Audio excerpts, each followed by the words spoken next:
Mas, aku udah sampai sini, aku tekan Solok Selatan, aku udah sampai Solok Selatan. Wih, mendadak Mas. Kemarin kan karena udah bilangin Mas, walah aku dapet tamu nih Mas dari Serang Banten, tapi nanti aku jemput di Tugu Macan. Coba Mas jalan aja dulu, pelan-pelan Mas, ini cuaca ekstrim hujan. Akhirnya kami siap makan, siap sholat di Solok Selatan, gas lagi motor arah ke Jambi, arah ke Kerinci. Ruang Dunia. Assalamualaikum warahmatullahi wabarakatuh. Wah, ini lagi kita kembali lagi di Ruang Dunia bersama Nurul Kusaini. Betul ya. Nurul Kusaini ini mahasiswa, sahabat saya, teman saya, adik-adik saya juga di organisasi di HMI. Kebetulan baru beberapa waktu lalu kami kenal lah, karena sudah lama nggak aktif di organisasi. Tapi Nurul Kusaini dia sempat DM aku. Dia bilang biasa kami panggilan komunikasi itu di organisasi itu Kanda sama Dinda kan. Jadi dia waktu itu bilang, Kanda, ya, aku kader HMI dari Unilak, katanya kan begitu. Oh iya, saya respon begitu kan. Aku hobi juga di alam, katanya gitu. Nah makanya sejak itu komunikasi di DM, kemudian jumpa kita ya di Gunung Marapi, dan pada akhirnya aku undang lagi ke sini supaya untuk menjalin silaturahmi yang lebih dekat. Nurul ya, Nurul. Betul ya, kuliah di Unilak ya? Ya. Jurusan apa, Nurul? Jurusan Kehutanan. Jurusan Kehutanan. Wah, ini pas nih. Kalau kemarin itu ada Alpi yang jurusannya Kehutanan, SMK-nya, kalau Nurul kuliahnya jurusan Kehutanan. Asal dari mana? Kalau tempat lahir tuh di Jawa Tengah, tepatnya di Semarang. Tapi kalau Semarang ya? Ya. Jadi 2004 itu mulai ke Sumatera, tepatnya di Kabupaten Siak, Kecamatan Minas. Nah, untuk kampung Trannya itu berseberangan dengan PT Ara Abadi, atau tepatnya industri hutan tanaman industri. Eukaliptus. Itu berarti setiap panen mobil apa ya? Jadi transportasi jalan. Mobil truk apa kontainer buso besar itu dia melintas. Banyak itu ya. Iya. Untuk pabrik kertas. Kuliah di Unilak angkatan berapa? Angkatan 2018. Jadi sekarang tepat pada semester akhir atau semester 8. Semester 8. Dan cepat selesai. Amin. Katanya mau lanjut S2 ya? Ya, insyaallah. Lanjut S2 nanti jadi dosen nanti. Amin. Kalau udah LK2 berarti ya minimal S2 dia. Ya. Abang gitu juga waktu itu kan. Apa namanya? Nah, LK2 terus berpikir ya, minimal harus S2 lah. Begitulah kurang lebih. Tapi namanya ilmu itu nggak akan ada habisnya dia. Iya. Nah, di Ruang Dunia ini seperti biasa nih Nurul. Abang mengundang kawan-kawan yang hobi di alam ataupun yang belum pernah hobi pun abang undang juga. Tapi ngobrolin alam sih sebenarnya. Nah, kalau Nurul ini kan udah pasti jurusannya aja kehutanan. Pasti kan gitu. Pasti ada momen dia akan pergi ke hutan ya kan. Akan ada momen dia pergi ke alam kan gitu kurang lebih. Nah, orang-orang kayak Nurul ini dia orang yang yang harus kita perhatikan nih. Dia menjaga hutan nih, dia pemerhati hutan nih. Dia mungkin ngerti nih nama-nama Latin dari pohon-pohon yang ada di alam kan. Kan ada nama Latin itu. Ya, ada. Abang kadang nengok-nengok tempelan-tempelan tuh kan. Ikan. Nama Latinnya, wah ini lupa nama Latinnya. Kelapa aja ada nama Latinnya tuh. Kelapa. Pohon-pohon yang inilah, pohon-pohon yang di sekitaran kita. Kira-kira mau ngomongin apa, Nurul? Kalau untuk cerita mungkin Gunung atau apa? Ya, gunung ya, siapa sih yang nggak kenal Gunung Kerinci, Bang? Gunung Kerinci. Salah satu gunung kita cerita lagi Gunung Kerinci. Salah satu gunung tertinggi di Indonesia, nomor 2, dan merupakan gunung api tertinggi kan. Iya. Nah, ini pendakian perdana Gunung Kerinci. Oh gitu. Ya. Walaupun udah sering mendaki gunung, tapi karena Kerinci ini cukup jauh akses ke sananya, terus membutuhkan ya biaya agak lumayan gitu, maka harus dipersiapkan secara matang. Biaya mahal, waktu juga Ya memakan waktu yang lama, fisik juga persiapannya harus dipersiapkan. matang. Nah jadi Oke. kami pergi itu naik motor Mm-mm. berenam, berarti ada 3 motor. Nah jadi Dari Pekanbaru naik motor. dari Pekanbaru naik motor, lewatnya dari Taluk, Oh, Taluk Kuantan. lewat giliran jauh. Jauh. Nah jadi aku paling tua nih bang. Paling tua ya. Paling tua kan angkatan 18. Iya, Nah iya. yang 4 yang 5 ini angkatan bawah atau angkatan 2019. Adik-adik juga, junior ya, lah. kehutanan juga. Oh, kehutanan juga. Kalau orang tuh udah pernah mendaki gunung semua. Mm-mm. Tapi ya tetap sama kayak aku, perdana Kerinci. Iya. Nah jadi kami mau berangkat itu sekitar jam 2 siang. Mm-mm. dari arah Markoyan ke sana. Jam Jadi 2 siang kami- hari Itu hari Selasa kalau nggak salah. Selasa ya. Hari Selasa kalau nggak salah. Nah jadi kami berhenti di Muara Bungo, Jambi. Oh, Itu di tempat saudara ada. Akhirnya nginap di situ dulu ya, silaturahmi. Oh, sempat nginap di situ satu malam. Satu malam. Jadi besoknya baru gas lagi. Oke. Gas. Nah ini sebelumnya kan udah janjian nih bang sama kawan porter namanya Mas Aldo. Porter Porter Kerinci. ya. Kerinci. Nah kami niatnya ini pengen bersamai sama beliau ini, sama Mas Aldo ini. Oh, Awalnya ya gitu, planningnya gitu. Nah sampai di akhirnya karena udah ngabarin H-3 sebelum keberangkatan, pikir aku udah nggak usah ngabarin lagi. Sampailah di Solo Selatan tuh baru ngabarin. Nah ngabarin Mas Aldo, telepon. Mas, aku udah sampai sini, aku tekan Solo Selatan, aku udah sampai Solo Selatan. Mendadak mas, kemarin kan karena udah bilangin mas, walah aku dapet tamu nih mas dari Serang Banten, tapi nanti aku jemput di Tugu Macan. Coba mas jalan aja dulu, pelan-pelan mas, ini cuaca ekstrim hujan. Akhirnya kami siap makan, siap sholat di Solo Selatan, gas lagi motor arah ke Jambi, arah ke Kerinci. Sampai di Kabupaten Kerincinya itu jam 8 malam atau jam setengah 9. Akhirnya nelfon lagi Mas Aldo, Mas aku udah sampai di sini sama beli sarung tangan loh. Karena memang langsung terkejut tuh bang. Iya. Karena cuaca langsung ngeri kan, apalagi siap hujan. Di warung itu pas di depan Tugu Macan tuh ada warung, kami singgah itu sebentar beli logis. Belum beli logis karena dibilang beli di pasar aja besok kata Mas Aldo. Karena malam memang warung di situ cepat tuh. Ya, akhirnya dijemput sama beliau sama Mas Aldo nih, bawa ke base camp Budenya, Bude Rani. Bude Rani. Ya, mungkin para pendaki-pendaki kenal lah sama base camp Bude Rani. Akhirnya kita sampai, wah mas, ini kayaknya aku nggak bisa bersamai mas lah ini, nggak bisa ngantar mas ke Kerinci. Di situ udah, wah gimana nih, apa, Put, jadi ini Mas Aldo yang kita harapkan nggak bisa ngawanin gitu.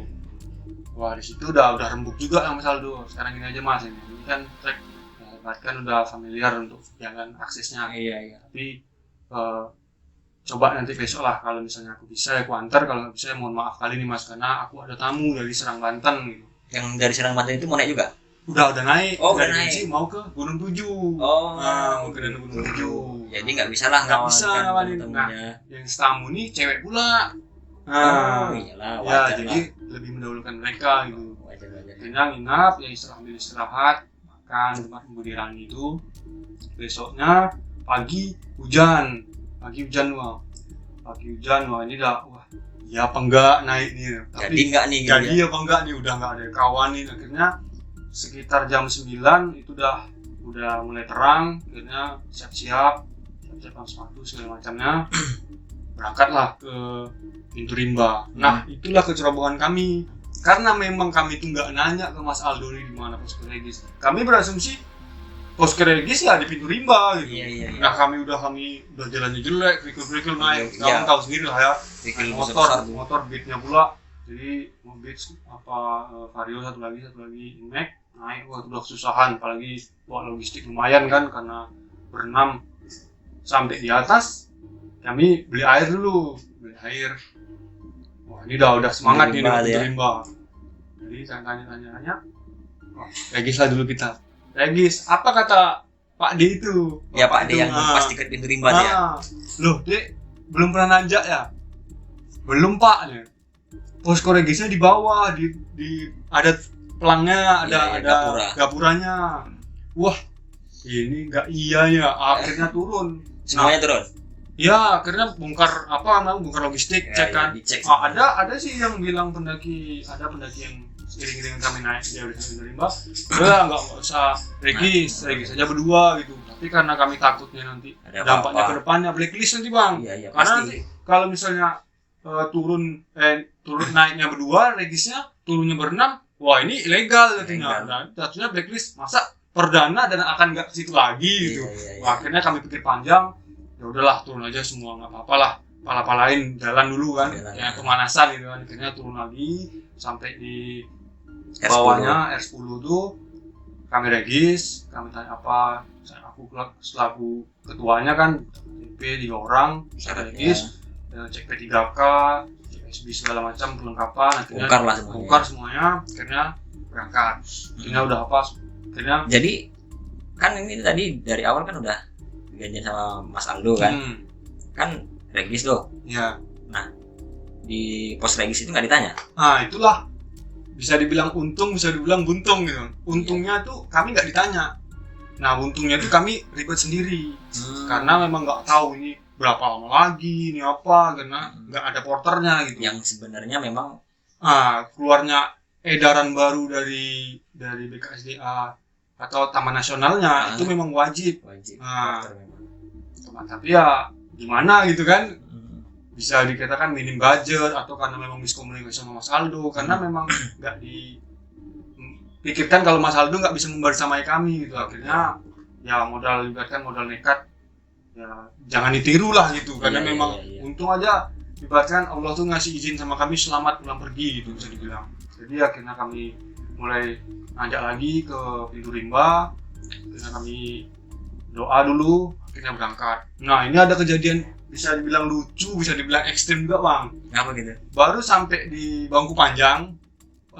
Iya dari pintu rimba jauh tuh. Bahkan bangku panjangnya sepatu kawan ini copot. Tapaknya, ya. Dan dia itu salahnya itu dari awal nggak ngecek, karena memang pas cuaca gerimis. Jadi trek itu basah bang, basah jadi gampang cabut gitu, basah lembek. Nah jadi akhirnya mau nyewa ya gimana? Akhirnya ditanyain, kira-kira sanggup nggak dulu ya? Ya mudah-mudahan lah. Akhirnya pakai sendal bang, sendal ya mau nggak mau lah ya. Akhirnya sepatu ditinggal, pakai sendal mulai naik. Ya santai sih sampai shelter 3 tuh ya masih biasa kan. Shelter 1 nggak? Ya shelter 1 tuh kan kami berhenti. Shelter 2, shelter 3 tuh masih santai lah treknya gitu, dari treknya. Nah shelter 1, pos 1. Pos 1, pos 2, pos 3 maksudnya. Ya pos 1, pos 2, pos 3 itu masih santai. Nah dari pos 3 ke pos shelter 1, wah itulah mulai terasa gitu. Memang berat kali bang, serius. Nah akhirnya mulai apa kan, ini udah putar-putar berhenti, pokoknya udah apalagi yang kawan nih pakai sendal kan, cuaca kayak gitu, wah ini udah rawan banting. Tapi memang kami kasih keringanan, dia nggak bawa carrier, kami cuma bawa carrier 5. Berenam dia bawa body pack aja. Oke. Udah pas lah tuh. Nah, udah pas. Akhirnya kami langsung. Jadi kami berenam nih memang nggak bisa jalan bareng. Karena ada tipe. Nah, khususnya aku sama si Mahfud nih nggak bisa jalan pelan. Kalau jalan pelan capek. Nah, jadi aku sama Mahfud duluan. Nah, si Andi sama si Ferdian ini kedua. Nah, berdua-dua. Nah, yang terakhir nih Ronald sama Abdu ini. Yang pakai sendal, akhirnya tetap terpisah tapi ada space-nya kami duluan. Akhirnya aku sama, tapi yang sampai aku sama Ferdian duluan. Akhirnya si Mahfud slow karena udah mau maghrib. Jadi kami sampai di shelter 1 itu jam 5:30. Di situ 5:30 ada rombongan 1, 2, ada 4 rombongan. Yang 2 udah di tenda, yang 1 barengan sama tenda kami. 1 rombongan. Ada dari Inhu, ada dari Pelalawan juga kemarin tuh. Jadi akhirnya ngecamp. Shelter 1 atau shelter 1? Shelter 1 ngecamp. Berarti 2 malam ya? 2 malam. Ngecamp dengan tenda, pokoknya istirahat lah, masak. Nah di situ malamnya, waduh, badai bang, badai besar. Hujan atau angin? Hujan, angin, Kenceng pokoknya sampai kayu-kayu ranting-ranting itu jatuh. Memang nggak di posisi tenda ya, tapi di seberang atau di nggak jauh dari tenda jatuh itu patah-patah rantingnya. Wah ini ngeri nih udah. Tapi udah masang tenda kehujanan gitu, udah posisi gerimis karena sebenarnya mungkin nggak hujan, cuman karena kabut datang embun, seolah-olah hujan. Iya. Akhirnya ya paksa lah dirikan tenda. Nah, istirahat. Itu malam atau sore atau? Malam, udah hampir jam 7 bang. Kami dirikan tenda, selesai tenda tuh jam 7:30. Karena itulah istirahat. Kita bikin makan dulu, tidur istirahat. Nah, baru besoknya sekitar jam 6 tuh kami dah siap-siap mau apa? Tempur lagi, buka tenda, sarapan masak. Udah tuh packing lagi, berangkat ya kayak biasa, aku di depan sebagai leadernya gitu kan. Walaupun ini sama apa ya, memang tuh satu lagi, wah ini nyampe apa enggak ini. Yang pertama belum pernah ke situ sama sekali. Yang kedua kawan pakai sendal. Nah itu yang kami antisipasi betul bang. Kalau memang nggak bisa ya udah nggak masalah lah. Next kita ulangi lagi gitu. Akhirnya setelah jalan jam 8 itu mulai gerak sampai di shelter 2 Bayangan kami berhenti dulu karena situ ada orang turun. Kami nanya gimana seputar informasinya gini-gini. Nah di situ sampai hampir jam 1:30 sampai shelter 2 Bayangan. Tadi shelter 2 Bayangan ke atas paling 15 menit. Akhirnya kami tanya, ini shelter 2 Bayangan, shelter 2 aja kalau memang mau berhenti makan. Nah banyak juga yang bilang, kami kan rencana mau kami shelter 2 bang. Karena banyak rumor-rumor, mitos-mitos. Kami kan tanya lah kan, awam itu. Namanya perdana di sini kan. Jangan kalau ini mau ngecamp di mana Pak? Pak Mas. Ngecampnya rencana kalau jangan shelter 2 Mas. Pertama memang itu nggak boleh. Yang kedua jalur satwa atau katanya rumor-rumor mitos-mitos horor-horor gitu. Ya kami takut karena perdana. Nah itu kami putuskan di shelter 1. Sebenarnya kalau kami mau ngegas ke shelter 2 mungkin sanggup. Nah, tapi tanggung gitu. Dan memang karena mempertimbangkan hal-hal gitu, karena memang di mana tempat di situ ada budayanya sendiri. Yang itu harus dijaga. Itu yang harus kami jaga, harus kami wanti-wanti. Makanya kami sampai di shelter 2 itu jam 2:30 atau hampir jam 3 kami makan. Ada yang proses makan, bikin makanan, ambil air, masak nasi, pokoknya bagi-bagi tugas lah. Sekitar setengah jam kami udah berhenti, kami putuskan naik lagi. Hari itu juga, sekitar jam 1:30 tuh kami mulai angsur lagi, baru jalan. Di situlah bener-bener diuji lagi bang, terowongan itu. Dari shelter 2, shelter 3, wah itu parah ya. Jadi sebelumnya itu kan aku pribadi tuh orang yang nggak suka nonton spoiler dulu bang. Meski aku hobi naik gunung, aku nggak hobi nonton naik gunung. Masa gunung yang belum aku pernah aku daki itu nggak bakal aku tonton gitu. Karena nanti dapat apanya gitu. Nah, kalau bisa ya aku di mana waktu sih, situ aku tahunya gitu. Jadi memang pernah nampak di Instagram terowongan-terowongan. Oh ini rupanya shelter 2 shelter 3. Nah situlah bener-bener diuji betis, badan semua. Apalagi yang bawa logistik.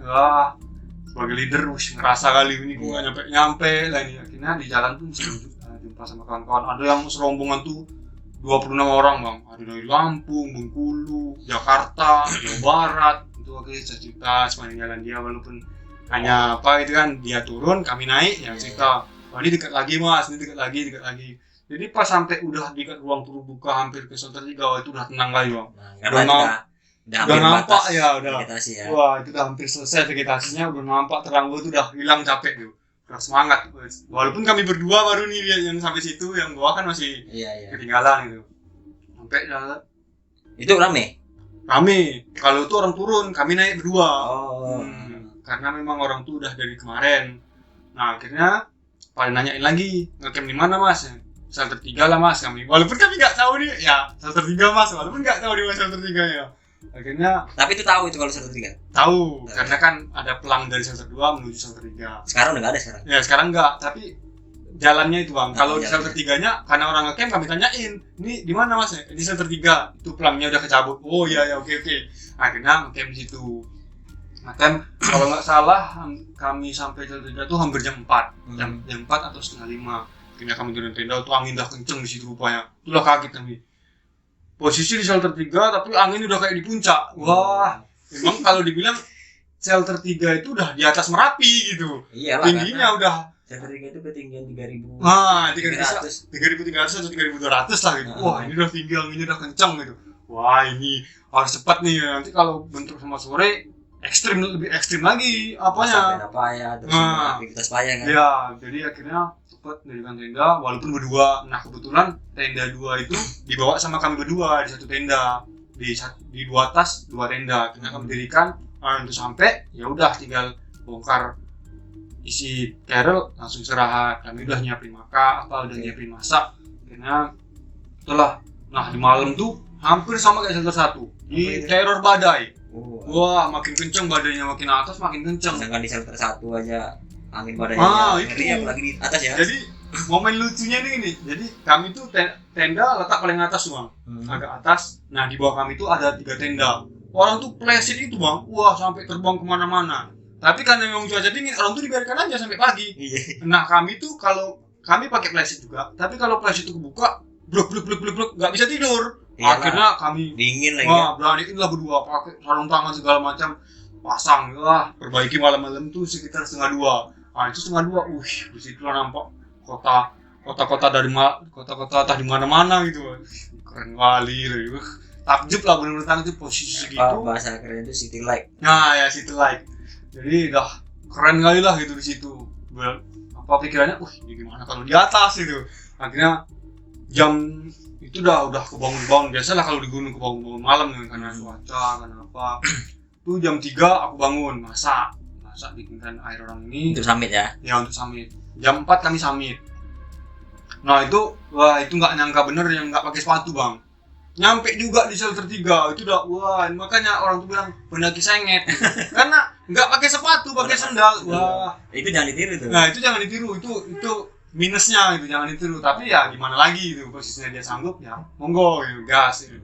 Akhirnya jam 4 summit, kami tanyain juga berapa jam kira-kira. Kalau normalnya sejam setengah sampai 2 jam tuh sampai di Tugu Yuda.